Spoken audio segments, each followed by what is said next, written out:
تتس دوسرا باب۔ لیکن تو وہ باتیں بیان کر جو صحیح تعلیم کے مناسب ہیں، یعنی یہ کہ بوڑھے مرد پرہیزگار، سنجیدہ اور متقی ہوں، اور ان کا ایمان اور محبت اور صبر صحیح ہو۔ اسی طرح بوڑھی عورتوں کے بھی وضع مقدسوں کی سی ہو، تہمت لگانے والی اور زیادہ مے پینے میں مبتلا نہ ہو، بلکہ اچھی باتیں سکھانے والی ہوں، تاکہ جوان عورتوں کو سکھائیں کہ اپنے شوہروں کو پیار کریں، بچوں کو پیار کریں، اور متقی اور پاک دامن اور گھر کا کاروبار کرنے والی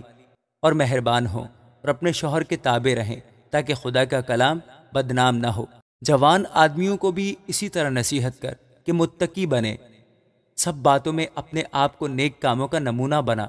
تیری تعلیم میں صفائی اور سنجیدگی اور ایسی صحت کلامی پائی جائے جو ملامت کے لائق نہ ہو، تاکہ مخالف ہم پر عیب لگانے کی کوئی وجہ نہ پا کر شرمندہ ہو جائے۔ نوکروں کو نصیحت کر کہ اپنے مالکوں کے تابع رہیں اور سب باتوں میں انہیں خوش رکھیں، اور ان کے حکم سے کچھ انکار نہ کریں، چوری چالاکی نہ کریں، بلکہ ہر طرح کی دیانتداری اچھی طرح ظاہر کریں، تاکہ ان سے ہر بات میں ہمارے منجی خدا کی تعلیم کا رونق ہو،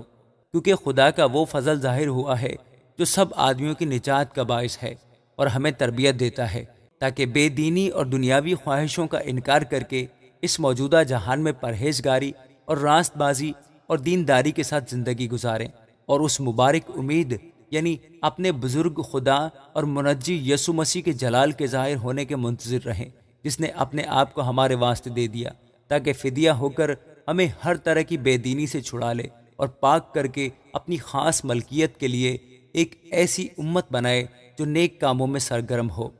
پورے اختیار کے ساتھ یہ باتیں کہہ اور نصیحت دے اور ملامت کر، کوئی تیری حقارت نہ کرنے پائے۔ آمین۔